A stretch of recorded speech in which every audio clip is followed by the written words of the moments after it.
Hello everyone, I'm Lavina and I welcome you all to Skylight Educators. जिस तरीके से आप हर एग्जाम में जाने से पहले उसके प्रीवियस ईयर क्वेश्चन पेपर्स या सैम्पल पेपर्स को प्रिपेयर करते हैं, उसी तरीके से अगर आप CUET की भी तैयारी कर रहे हैं तो आपको उसका प्रीवियस ईयर पेपर जरूर सॉल्व करना चाहिए। तो आज इस वीडियो में मैं आपके लिए लेके आई हूँ CUET 2023 इकोनॉमिक्स का क्वेश्चन पेपर जो हम मिलकर सॉल्व करेंगे। क्या टेक्निक होनी चाहिए इन एमसीक्यूज को सॉल्व करने के लिए, किस तरीके से हमें एक वन बेस्ट ऑल्टरनेटिव को चूज करना है, वो सारी टेक्निक्स आज हम इस क्वेश्चन पेपर को सॉल्व करते करते सीखेंगे। तो चलिए स्टार्ट करते हैं हमारे फर्स्ट क्वेश्चन से। तो first question is which of the following was not an industrial reform policy introduced in and after 1991? 1991 के दौरान कौन सी इंडस्ट्रियल पॉलिसी रिफॉर्म इन चार ऑप्शंस में से नहीं हुई थी? तो first option is many goods produced by small scale industries have been dereserved. तो बिल्कुल सही, देखिए बहुत सारी ऐसी स्मॉल स्केल इंडस्ट्रीज थी जिनके लिए डी रिजर्वेशन की गई थी। Second, the only industries reserved for public sector is a part of atomic energy generation and some core activities in railway transport। बिल्कुल लिमिट कर दिया गया था पब्लिक सेक्टर अंडरटेकिंग्स को, क्योंकि कुछ इंडस्ट्रीज को तो प्राइवेटाइज ही कर दिया गया था। तो पब्लिक सेक्टर कुछ ही रोल तक सीमित रहेगी, कुछ इंडस्ट्रीज तक सीमित रहेगी, उसकी कुछ लिमिट्स फिक्स कर दी गई थी। तो वो भी हमने पढ़ा कि ये बिल्कुल सही ऑप्शन है। तो industrial licensing for private sector industries, बिल्कुल लाइसेंसिंग सिस्टम को एबॉलिश कर दिया गया, तो ये भी बिल्कुल सही पॉइंट है। तो यानी कि the last option that is in most industries the market has been allowed to determine the prices, ये पावर नहीं दी गई थी मार्केट में। इंडस्ट्रीज मतलब इंडस्ट्रीज में मार्केट को प्राइस फिक्सेशन की पावर्स इस रिफॉर्म्स के तहत नहीं दी गई थी। तो फोर्थ ऑप्शन इज हमारा आंसर है, फोर्थ ऑप्शन, क्योंकि ये नहीं हुआ था इंडस्ट्रियल रिफॉर्म में। तो this is the right answer. Fine, तो ऑप्शन 4 यानी कि कोड नंबर 064। Okay, next. अब second question is how can morbidity be prevented? ये मॉर्बिडिटी क्या होती है? मॉर्बिडिटी जिस तरीके से मोर्टेलिटी डेथ रेट होता है, वैसे ही मॉर्बिडिटी किसी भी डिजीज या किसी भी इलनेस के सफरिंग का रेट होता है। ठीक है, rate of sufferings, rate of disease, जो बीमारी का जो रेट होता है किसी भी कंट्री के अंदर, उसे मॉर्बिडिटी के साथ डिनोट किया जाता है, यानी state of being ill. Okay, now तो इसको हम किस तरीके से प्रिवेंट कर सकते हैं? बिल्कुल अपनी हेल्थ का ध्यान रख के, अपनी डाइट का ध्यान रख के हम प्रिवेंट कर सकते हैं, है ना। तो देखिए first option ensuring safe drinking water, बिल्कुल सही। अगर हम सेफ ड्रिंकिंग वाटर पिएंगे तो हम मॉर्बिडिटी से बच सकते हैं, हम बीमारियों से बच सकते हैं। Taking good education, education morbidity के साथ हम रिलेट नहीं कर सकते हैं, ये इतना करेक्ट ऑप्शन नहीं है, क्योंकि एजुकेशन आपको एजुकेटेड बनाती है, पर इसका मतलब ये गारंटी नहीं है, ये श्योरिटी नहीं है कि आप प्रिवेंट कर रहे हो मॉर्बिडिटी को। Clear. Healthy and nutritive food, बिल्कुल very right option. By employment generation, employment generation इसका सही आंसर नहीं हो सकता। सैनिटेशन, सैनिटेशन से क्लीनलीनेस आती है, बीमारियों से बचा जा सकता है। तो यानी कि हमारा जो सही ऑप्शन होगा वो होगा ACE। Okay, fine. देखिए BCE क्यों नहीं हो सकता, है ना। ऑप्शन इज कि CE तो वहां भी है। तो देखिए taking good education is not as much important point जितना कि सेफ ड्रिंकिंग वाटर है, तो ए तो आना ही है, ठीक है ना। तो बी और तो जो हमारा फर्स्ट और फोर्थ ऑप्शन है ये तो सीधे के सीधे एक्सक्लूड हो जाते हैं, बचा ADE। अब डी में एम्प्लॉयमेंट जनरेशन ले लिया लेकिन हेल्दी एंड न्यूट्रिटिव फूड नहीं लिया, तो obviously healthy and nutritive food is the good option in comparison to employment generation. Clear. Okay, next हमारा third question. Arrange the following in sequence in order of their formation. हमें कुछ चार options given है, हमें ये बताना है कि इन चारों में से एक क्रोनोलॉजिकल ऑर्डर में हमें अरेंज करके बताना है कि सबसे पहले कौन गठित हुआ था। ठीक है, तो देखिए green revolution, first industrial policy resolution, Karve committee, planning commission. तो देखिए ग्रीन रेवोल्यूशन कब शुरू होता है? ये होता है 1965 में, 1965 में। फर्स्ट इंडस्ट्रियल पॉलिसी रेजोल्यूशन आता है 1948 में। कार्वे कमेटी बनती है 1955 में। मिस्टर कार्वे, रामचंद्र कार्वे, जो कि इसके चेयरमैन थे, इसका मेन पर्पस था स्मॉल स्केल इंडस्ट्रीज और विलेजेस की develop and enhancement. Clear. Planning commission हम सबको पता ही है, ये बना था 1950 में। तो इस हिसाब से बी ऑप्शन सबसे पहले, देन आता है हमारे पास D option, then C and last is A. तो बी डी सी ए यानी कि second option is the right one. Okay, यानी कि कोड नंबर 70। क्वेश्चन नंबर 4 देखते हैं। देखिए, arrange the following of elasticities of demand in increasing order as per geometric method. ठीक है, हमें ज्योमेट्रिक मेथड के अकॉर्डिंग कुछ इलास्टिसिटीज को असेंडिंग ऑर्डर में अरेंज करना है। तो जब भी हम ज्योमेट्रिक मेथड के साथ इलास्टिसिटी को फाइंड आउट करते हैं, तो देखिए हम कैसे करेंगे। सबसे पहले हमारे पास एक डिमांड कर्व होना चाहिए, दैट इज डी डी। मैंने डिमांड कर्व ड्रॉ किया। मैं यहाँ पे कुछ पॉइंट्स मार्क कर रही हूँ, A B C D E. तो इलास्टिसिटी मेजर करने के लिए हमारे पास फॉर्मूला होता है lower part of the curve divided by upper part of the curve. Clear? अब मान लो अगर मुझे ए पॉइंट पे इलास्टिसिटी देखनी है, तो ए पॉइंट की इलास्टिसिटी मैं कैसे देखूंगी? ये ए ई बड़ा पोर्शन डिवाइडेड बाय 0, क्योंकि यहाँ पे कुछ भी नहीं है, 0, तो यहाँ पे होगी इलास्टिसिटी इन्फिनिटी। ठीक है, यानी इन्फिनाइट। बी पॉइंट पे अगर आप देखोगे तो नीचे जो है बी ई जो पोर्शन होगा, ये बी ई वाला जो पोर्शन होगा डिवाइडेड बाय ए बी, यानी कि न्यूमिरेटर डिनोमिनेटर से बड़ा है, तो इसकी जो इलास्टिसिटी होगी वो ग्रेटर देन 1 होगी, ग्रेटर देन 1 होगी। सी, सी बिल्कुल सेंटर में है, वो मिड पॉइंट है, तो सी सीई डिवाइडेड बाय ए सी यानी कि 1, इक्वल पार्ट से डिवाइड करेंगे तो 1 के बराबर इलास्टिसिटी होगी। डी, डीई छोटा है डिवाइडेड बाय ए डी, यानी कि इसकी जो इलास्टिसिटी होगी वो लेस देन 1 होगी। ई पे अगर आप डिवाइड करोगे 0 के साथ तो यहाँ पे 0 इलास्टिसिटी होगी। तो इस हिसाब से हम इसको अगर अरेंज करेंगे क्रोनोलॉजिकल ऑर्डर में तो कैसी होगी? देखो, सबसे पहले हमारा 0 होगा। ठीक है, तो 0 यानी कि यहाँ पे एक्स एक्सेस पे जो इंटरसेप्ट होगा, जो एक्स एक्सेस का इंटरसेप्ट होगा यानी कि पॉइंट ई, यहाँ पे पॉइंट ई जो एक्स एक्सेस का इंटरसेप्ट है। ओके, फिर उसके बाद 0 से ऊपर थोड़ा सा हम कहेंगे लेस देन 1। ठीक है, लेस देन 1 यानी कि हमारा डी पॉइंट जो कि बिटवीन, ठीक है, हमारा भी एक कह सकते हो डी पॉइंट। फिर होगा इक्वल टू 1 यानी कि सी पॉइंट, फिर होगा ग्रेटर देन 1 यानी कि बी, फिर इन्फिनाइट होगा यानी कि ए। अब हम देखते हैं ऑप्शंस के अकॉर्डिंग। तो mid point of the demand curve, mid point of the demand curve हमारा है सी, यानी कि ये तो कहाँ होगा? इधर। ठीक है, यानी कि ये अपना ए ऑप्शन होगा इधर। इंटरसेप्ट ऑन वाई एक्सिस यानी कि पॉइंट ए, ये सबसे लास्ट में होगा यानी कि B.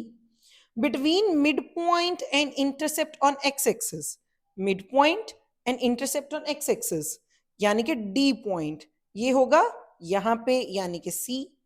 Between mid point and intercept on Y axis, ये intercept on Y axis and mid point यानी कि बी, तो बी यानी कि हमारा यहाँ पे डी पॉइंट। ठीक है, इंटरसेप्ट ऑन एक्स एक्सिस यानी कि ई, तो ये हमारा होगा सबसे लास्ट यानी कि इधर ही। तो ऑप्शन देखिए ई सी ए डी बी यानी कि फोर्थ ऑप्शन, यानी कि हमारा कोड नंबर 76। क्लियर? तो fourth option is the right answer. Clear? Next, question number 5। When central bank buys securities, this agreement of purchase also has specification about date and price of the resale. It is called. तो आपको पता ही ये repurchase rate हम किसे बोलते हैं? Repo rate को बोलते हैं।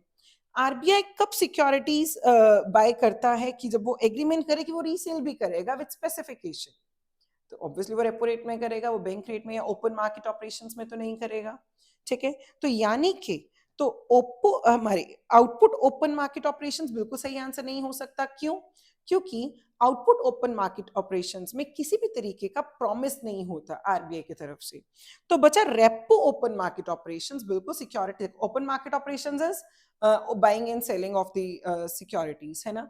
बट जब वो प्रॉमिस के साथ हो तो वो रेपो रेट के साथ होती है, लेकिन जब वो बिना किसी प्रॉमिस या कोई आप ये कह लो कोई स्पेसिफिकेशन के साथ हो तो वो ओपन हमारी ये आउटपुट ओपन मार्केट ऑपरेशंस होती हैं। तो राइट आंसर इज सेकंड। हमारा coin reserve ratio is nothing like that, ऐसा कुछ है ही नहीं है।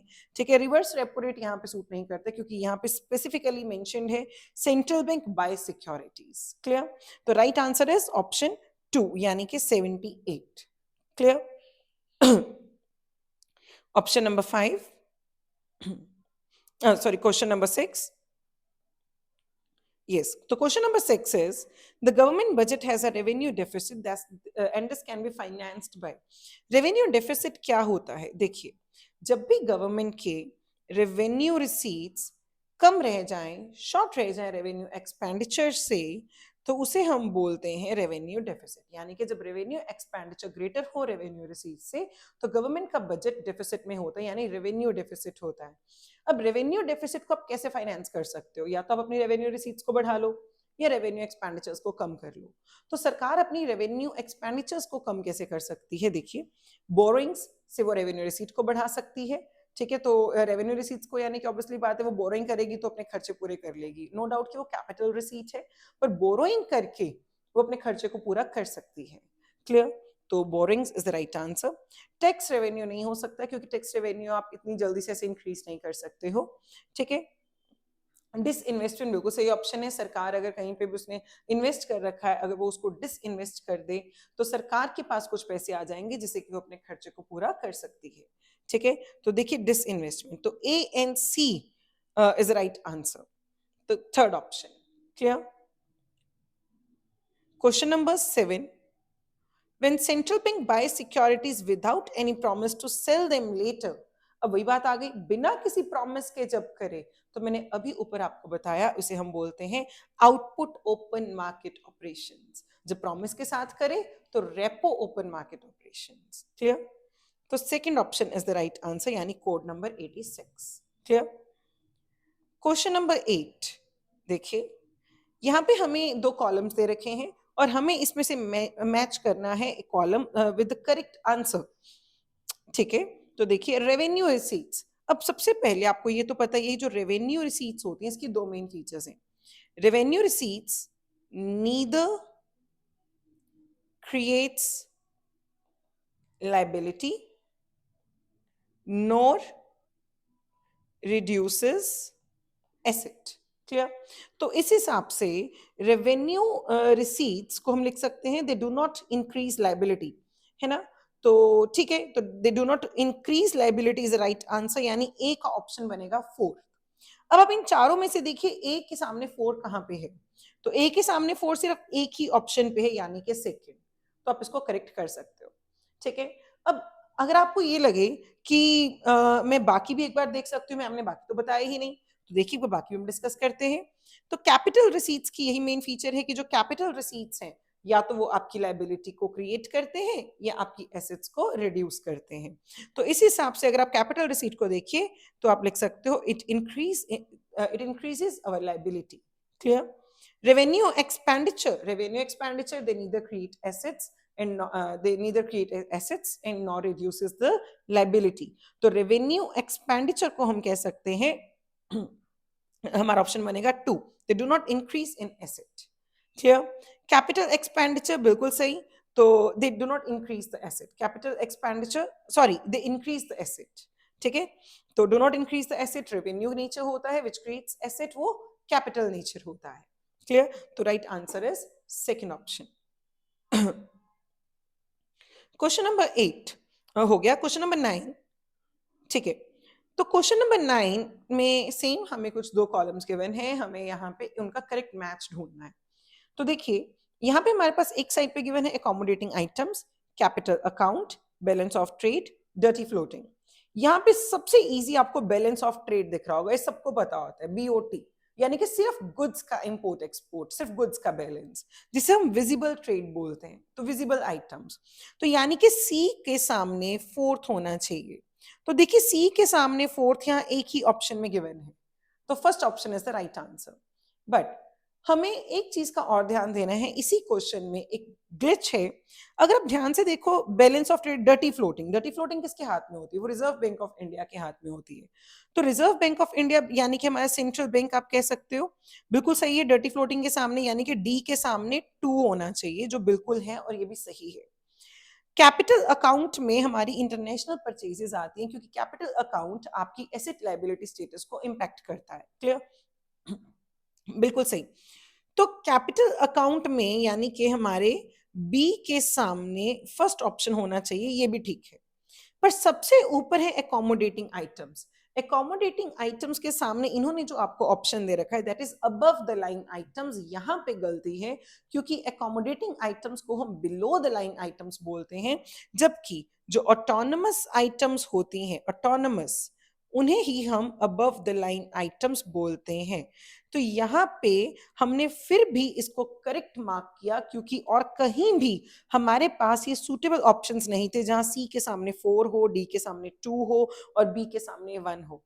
इसीलिए हमने इन 3 ऑप्शंस को देखते हुए ए को भी करेक्ट माना। पर यहाँ पे मिस्टेक है, ऑटोनमस आइटम्स को हम अबव द लाइन आइटम्स बोलते हैं, जबकि एकोमोडेटिंग आइटम्स को हम बिलो द लाइन आइटम्स बोलते हैं। Clear? Next, our last question of this today's lecture is, arrange the following events relating to India in the correct timeline sequence. हमें फिर से कुछ 4 इवेंट्स दे रखे हैं। इन 4 इवेंट्स को हमें एक करेक्ट टाइमलाइन सीक्वेंस में अरेंज करना है। तो देखिए, सबसे पहले फर्स्ट इंडस्ट्रियल पॉलिसी रेजोल्यूशन, ये हम पहले भी पढ़ चुके हैं, 1948। मॉडर्न ब्रेड फर्स्ट कंपनी थी सेंट्रल गवर्नमेंट की जिसको प्राइवेटाइज किया गया था और इसे हिंदुस्तान यूनिलीवर लिमिटेड को बेचा गया था। ये हुआ था ईयर 2000 में। Clear? First phase of green revolution, of course 1965 में। Setting up of planning commission 1950 में, है ना? तो देखिए, अब इसका करेक्ट सीक्वेंस क्या बनता है हमारे पास? A, D, C, B। तो A, D, C, B second option है, यानी कि code number 98, second option is the right answer. तो ये थे first 10 questions of economics CUET 2023। मैं अगली वीडियो में आपके लिए अगले 10 क्वेश्चंस लेके आऊंगी, ठीक है, जिसमें हम नेक्स्ट 10 क्वेश्चंस को विद सॉल्यूशंस डिस्कस करेंगे। ठीक है, तो stay tuned with this video and the series. अगर आपको ये वीडियो अच्छी लगे तो kindly like, share and follow this channel. आप इस चैनल के लिए सब्सक्राइब का बटन दबाइए और नोटिफिकेशंस के आइकन को प्रेस कीजिए, ताकि आपको आपकी सारी जो इंफॉर्मेटिव वीडियोस हैं उसकी नोटिफिकेशंस टाइम टू टाइम मिल जाएं। Thank you.